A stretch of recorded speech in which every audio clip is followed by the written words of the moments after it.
Welcome. If you're tuning into my video right now, I have a couple disclaimers. This video may not be for everybody. I feel called to share my truth, offer my perspective on the situation of the world right now, with the intention of just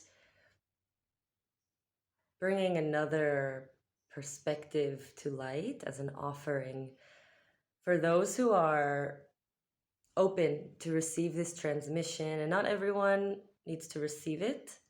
I'm not trying to convince anyone that their truth or their perspective is wrong or mine is better. It's not at all about that. There is room for infinite truths and perspectives in the world.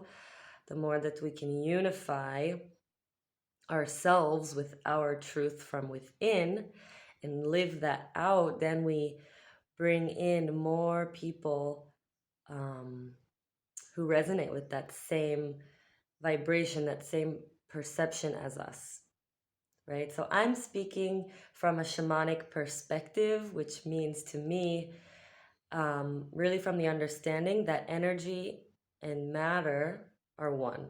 Sorry, let's say that again. Spirit and energy, third time's the charm. Spirit and matter are all the same energy. So I'm sharing my truth as an offering from a more energetic perspective, like if I'm stepping outside of the 3D reality of what's going on in the world, what is the news telling us, what is the common perception of what's happening. I'm really taking a step back down and outside of this and looking from a different perspective. So if you're here tuning in with me now, I want to invite you to really listen from your body, because we recognize truth by vibration, by how it resonates in our body. We get confused if we're just staying in the mind realm, right? A lot of time we accept truths that fit into our belief systems or the neural pathways that have already been set within our mind, but that can keep us limited and stuck in more of a three-dimensional or matrix reality. But there are forces, there are powers that are higher. There's understanding, there's knowledge, there's wisdom that come from above the 3D matrix reality. And not by above meaning it's better, but it's like, in a way, a more expanded view or perception of what's happening. That if we can welcome that in to our minds and our felt experience, it can allow us to transform the way that we're viewing things in the world, the way that we're interacting with the world, and how we're making decisions. So for me, my intention and my journey is very much to deprogram all of the fear and the mind control from my system, so that I can really be open and receptive to truth that is beyond the 3D programmed matrix. Because a lot of the 3D programmed matrix has been passed down to us from ancestors, generations before us. And if we know anything about nature, anything about life itself, it's inherently driven by evolution, right? And there's a natural process of death, of letting go of the old in order to transform and bring something new. So this is just the cycles of life as we know them. And I believe that we are at an extremely pivotal point in history, and it's a process, right? It's like a shift that can take many years to fully arrive, but we're amidst that change, that transformation now. And my intention is to support in that transformation, in the letting go of the old systems, the old paradigm that's been handed to us. And like, I guess really asking ourselves, is this serving us now as we're stepping into a new age, a new era? And what can be left behind? What can be transformed into something new, right? So transformation is about working with what we have now and allowing it to change, to alchemize, to bring in a new form of being through new belief systems, new approaches, new perspectives, new emotional patterns, right? We can do all of this rewiring work within ourselves. And that's what can really allow the transformation to happen outside of us. But it really starts inside on a personal level. So that's just a little preface of what I want to bring through today. So, yeah, if you're still with me, thank you. There must be something resonating here for you to be open and interested to receive my offering. And yeah, I just want to again invite you to take a moment to really breathe, drop into your heart space so that you can really listen from the body and not just the mind, and tune into how does it feel to hear and receive my words. And from this place of feeling, we can really tune into what's true for us, what's not. And if something I'm saying is triggering you, that's beautiful. That's an invitation to look at that place, look at that trigger, and ask yourself why. Why do you feel agitated or angry or annoyed or whatever triggered emotion is coming up based on something I'm saying? It's an invitation to look at that and ask yourself why. Because triggers are truly our most beautiful, profound medicine when it comes to transformation. We trigger to transform. We get triggered in order to look at where we're blocked, where we're limited, where we're getting stuck, or where we're feeling small or threatened, and guide ourselves to lean into that trigger, to explore it in a safe way. And that's where we can find expansion. That's where we can break through old patterns and open up to new perceptions and new ways of being. So triggers are beautiful. They're the medicine. We thank them. We honor them as our teachers. And that brings me to the point I wanted to make, which is essentially looking at what's going on in our world, specifically as it relates to the COVID virus from a shamanic perspective. So from this shamanic perspective, we're stepping outside the 3D matrix reality. We're not listening to whatever's going on in the news, right? That's like one reality, one perspective, and I'm offering now a different one that's tuned in to energy and nature.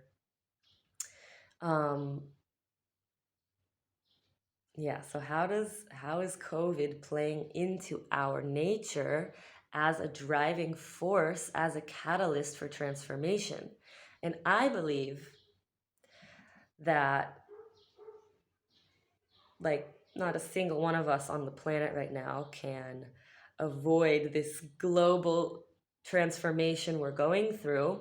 And what I want to offer is a perspective, instead of seeing it as a catastrophe, which it is in many ways. There's a lot of death and destruction, dying, loss of income, loss of businesses. There's a lot of this need to grieve what we are losing or what is being taken from us. But this grieving process, this letting go, as painful as it is, as painful as it can be, is a very necessary part of the transformation, which is ultimately leading us in evolution.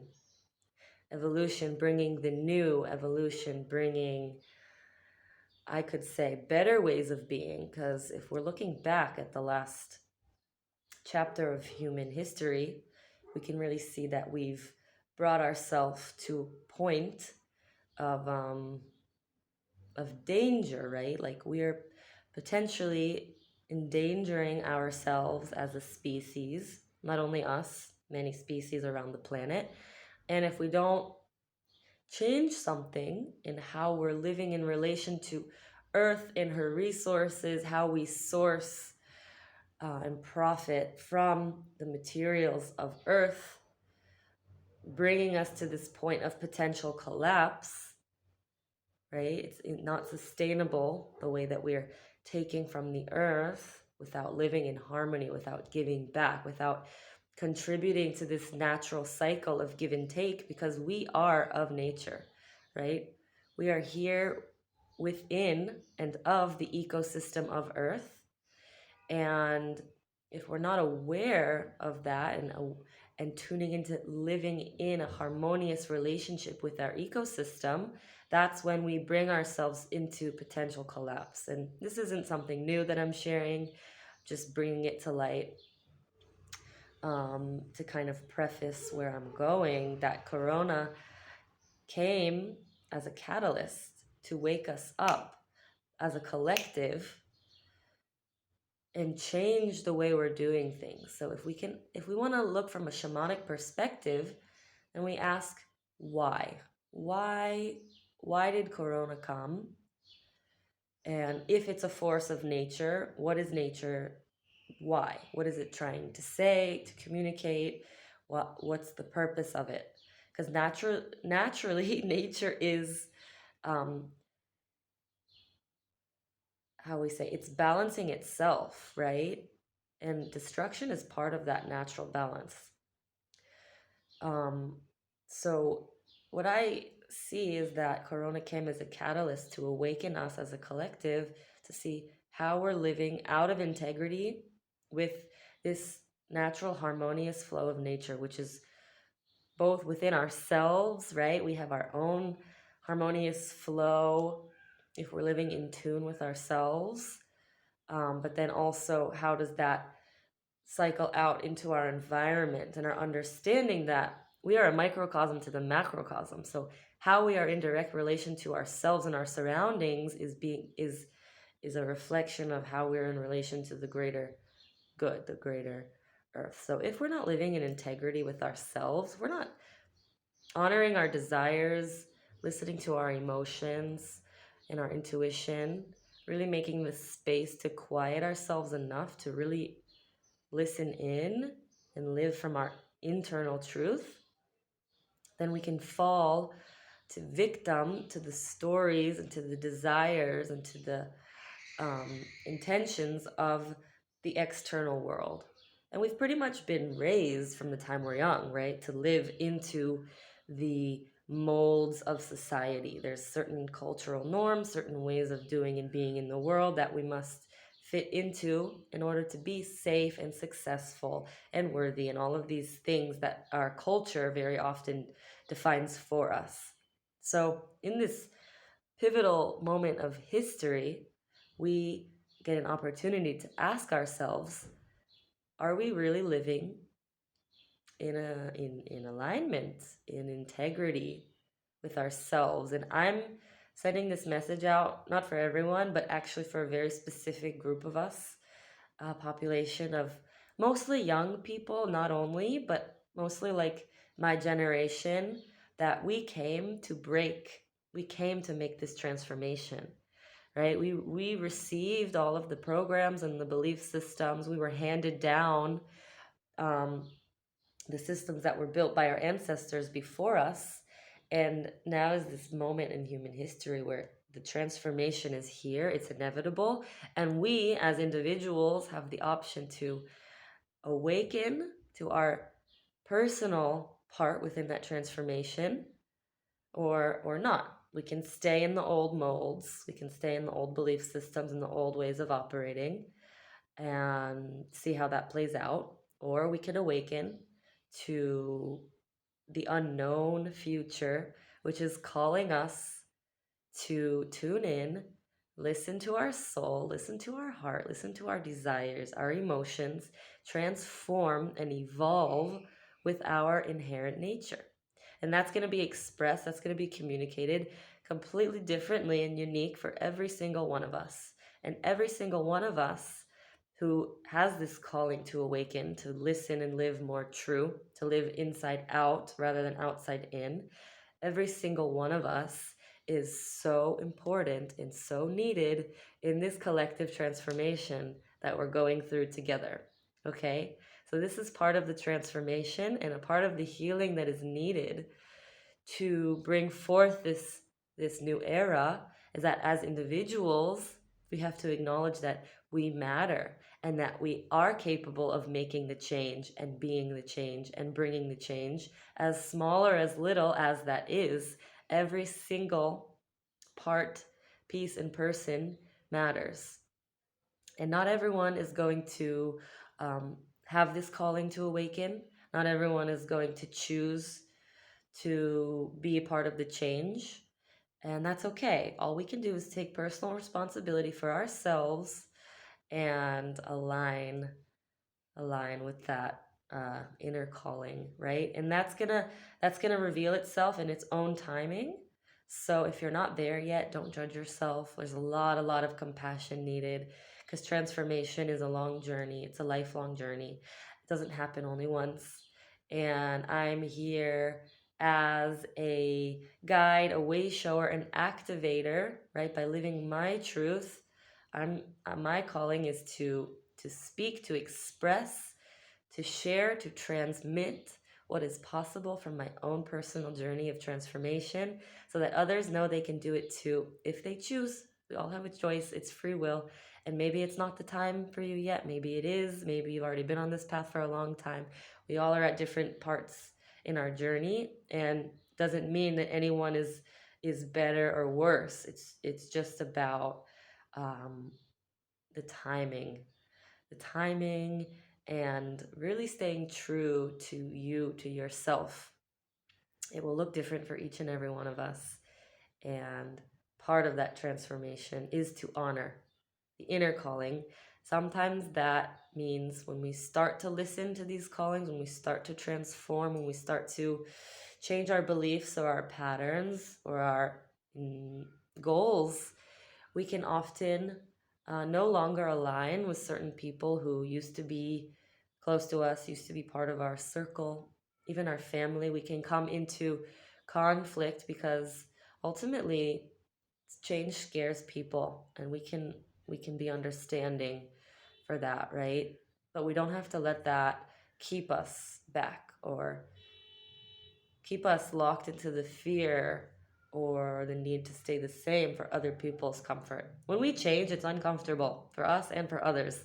And being so devoted to our unique path and part of this journey we're all going through as a collective, staying in integrity to ourselves first and foremost, being sovereign in our life force, in our bodies. This is the most important thing we can do. And the news, the media, the masses are all going to try to keep us locked into these old modes of existing we know. And it's because that's what they know. And we don't have to stay there. Yeah? And it's okay. Sometimes we do, it might happen, it probably will happen, that as we transform, we will lose certain connections. Um, and the invitation is just to really trust that when you're honoring of yourself, and even if you're letting go of certain loves, certain friendships, certain places that used to be security, right? Used to be places where we source our sense of self in the world, that we do need to let some of those go in order to come more into alignment with who we truly are and make space for that which is actually vibrationally resonant with who we are becoming. So it's really okay that we have to say goodbye to certain people, and we can really trust that those who are meant to be in our life will come back into our life journey. They will transform at some point in their own time. And by us transforming, even if they don't like it, it is on a sometimes subconscious level showing them what's possible for them as well. And it'll be their own timing when they're ready to transform, right? Because it takes a lot. It does. It takes a lot of energy. It can be really painful because we have to let go of parts of ourselves. And yeah, just to have so much compassion for ourselves and for others, is what's really, really needed to stay committed to this path, to being more fully ourselves, to letting our spark of the divine, our soul essence come through and really drive us in the world. And I also believe that when we're living in alignment with our spirit, with our soul, with our truth, we will be safe because we're living in alignment with the divine, with God. And that doesn't mean everything that happens to us is nice and friendly, right? Like, I've been through a lot of pain, and still I believe that I am divinely guided, and all of the pain that I've had to move through to open up to more of my true self, more of my connection to spirit, and really anchor in my trust in that, my knowing that I'm living my truth and I am here to be of service and that I am divinely guided. Um, all of that pain that had to come up on the way is essentially the purging, right? We purge our pain to make space, to clear ourselves, to clear our vessels for more light, more joy, more love. We just make space.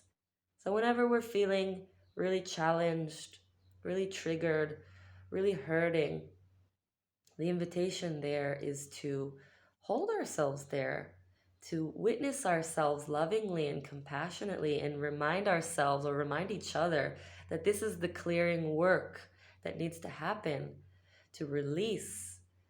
Yeah, like letting an old version of myself die, an old identity that maybe was attached to a certain idea of who I am, based on what I do in the world, based on what others think of me, based on all these things, grieving that, really grieving that, and feeling the shame or the guilt or the embarrassment, whatever it is that comes with others not accepting you or accepting me as we're changing, feeling that, feeling it fully, because then it can release.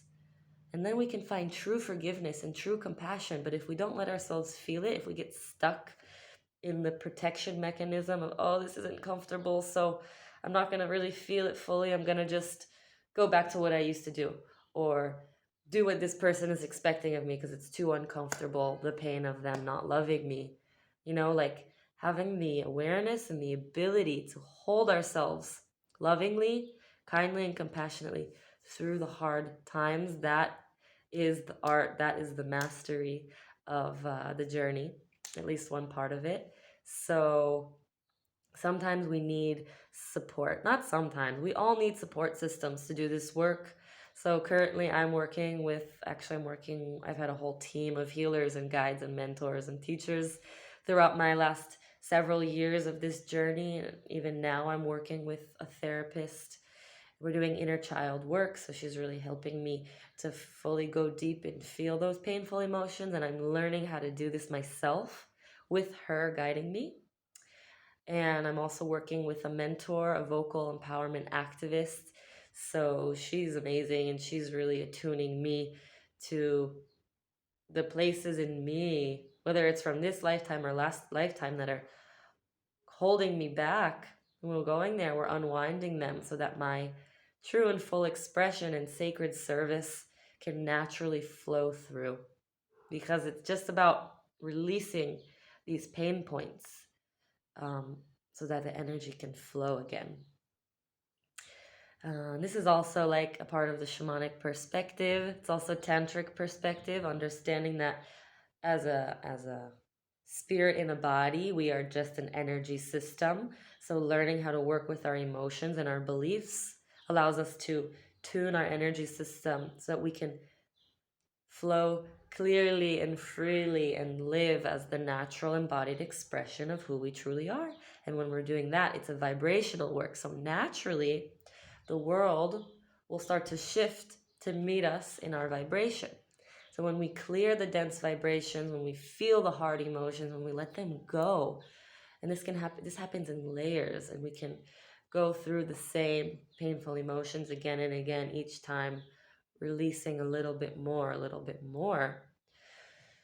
Um, yeah, that's when we make more and more space to live truly embodied, raise our vibration, and call in the reality that matches our divine self.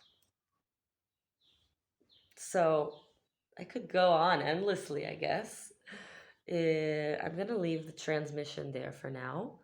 And I think the ending points, just to wrap it all up, is that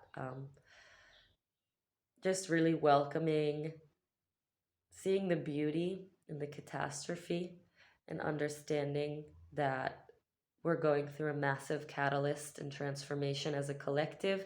And the invitation is to ask yourself where you can be more integrity with your truth, where you can create more space for yourself to really feel yourself and really live into your sovereignty, not living for those around you, not living for your parents or your grandparents or um, whoever else, like when we activate our sovereignty, and it does take a level of selfishness to do that.